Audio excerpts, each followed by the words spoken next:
afternoon, everybody. Hi. Um, yeah, I know it's a surprise for all of us, some more than others. But don't look so somber. He would want us to celebrate. And he always likes to be early for everything. So we didn't know it included his death. But, we keep moving. I really wondered what I'm supposed to do, because I'm supposed to give a tribute, which means to express your feelings.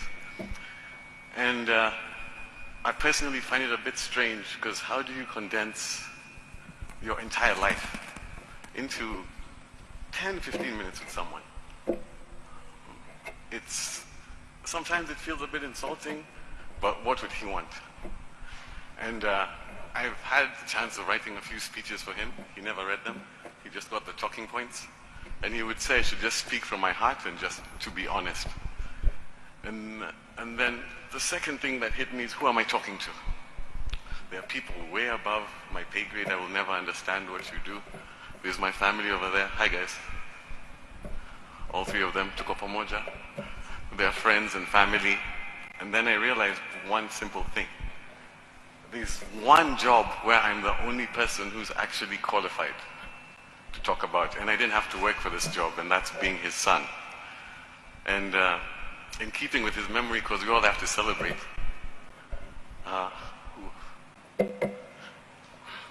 Don't worry, relax. I'll explain what it meant to be his son. A couple of things people don't realize.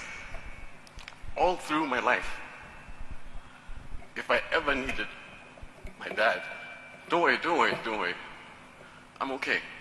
He would want me to do this alone. He was available. It didn't matter if he was a surgeon, if he was a cabinet secretary. And that's because he believed in family. And it was always the same. One phone call. If he can talk, he talks immediately. If he can't talk, immediately he finishes. He would come to me. And that's for 38 years of my life. And it's funny, I'm happy people touched upon it, because I used to get the usual questions of, how is it being raised by this Kali person, etc. I never saw that person. Same with my mom. That's why I really love this picture. This is all I saw. He just smiled, and to put it very simply, he always just kept it very simple. They kept telling me all the time, I don't know if they even realize this, all they said is just do what you're supposed to do when you're supposed to do it. It's that simple. And that's all he did. And it's great watching him over time. Everybody always talks about his successes. But I'm blessed because I got to see when he failed. And I realized everybody forgets when he failed, because I saw how he reacted. And what hits me more, if I feel like that, the person who knows a lot more is my mom. Because as I have a child now, by the time it reaches your child, it's really stressing you. Do you know what I mean? It's stressing you. And I'm grateful for that. So I won't take too much time. The person who needs to take the most time is the person who spent the most time with him.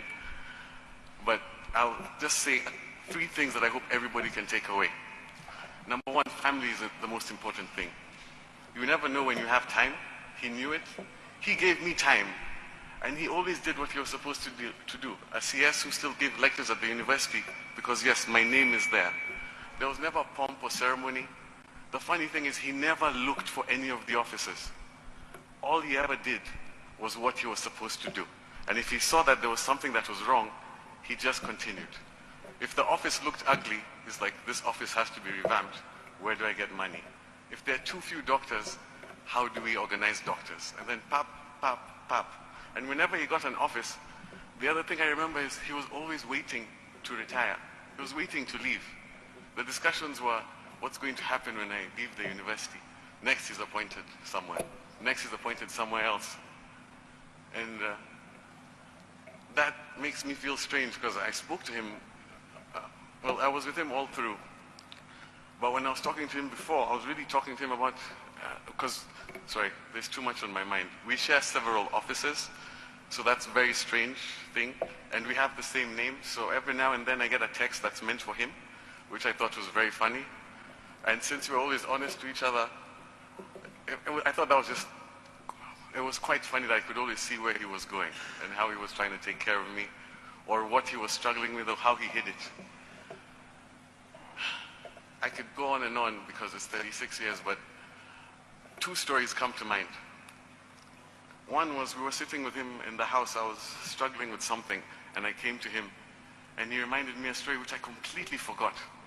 I was just in high school. I was in boarding, and you know how children now, you compare yourself to other children. So I had clothes, but I didn't have the cool clothes that all the other children were wearing, and they had many of them. And I remember telling him, Dad, can I get more of this? Then he just smiled. He's like, just go up to your room, put the clothes that you have. Then he gave me some time. Then when I went there, we're talking about tracksuits, because that was the cool thing at the time. I had 2 of them and 2 pairs of shoes. I was like, everybody had like 5. So he's like, do your friends have these? I'm like, no. Do your friends have these shoes? He's like, no. But it's like, but they have many. Sindio? I'm like, yes. So he started laughing, and that's actually what I miss, his laugh.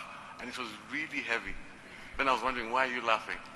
And then he said, what you do is tomorrow, you go to school, you tell all those friends have all those clothes, ask them why they're wasting so much money buying so many clothes, that they should look to you who only has 2 that are lasting for this long, and you go and tell them this exact thing.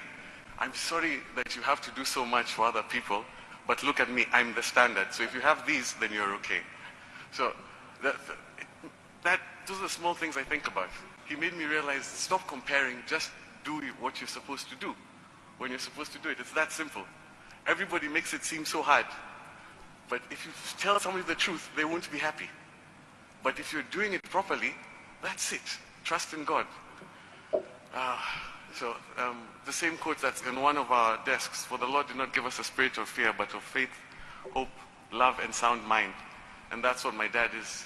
He was always hope. And that will continue. I think, like I keep saying, I can just keep on going. But the last one, this one goes to everybody. Towards the end, one quick note. I have to say this for the doctors. How many professors do you know that most of their mentees are professors? You know, it's a small thing. If you're in medicine, you know exactly what I'm talking about. Those are the people who came to support and help me. Always his mentees. He spent time with them. Every one of them has an individual relationship. A lunch, a coffee, a phone call, a funeral, a wedding. And that's what impresses me, because that takes time. It takes time to be human and spend time with people. That's one thing we're all missing. So forget pomp, ceremony, anything. Spend time with people. That's what he would want you to remember. Talk to the person next to you. Find out what's going on with their children. Just spend time with them. And he kept telling me this thing. If there's somebody behind you, somebody stands behind you, what do? You protect them. If somebody stands beside you, regardless of what they believe, their creed, their politics, anything, if they have decided to stand beside you, you respect them. It's literally that simple. And the last one, which he told me, if anybody stands in front of you to push you back, then it's fine. You smile and you look at the people beside you and behind you, and you show them the strength that you have now. So with that, and you trust in God, you'll be okay. So if we all do that, I think we can all be better. We can honor his memory. It's good he did all of those things, but he only reached there because he kept it simple. Do what you're supposed to do when you're supposed to do it. Thank all of you for coming to spend time and see my dad rest and spend time with the family. We'll still be here.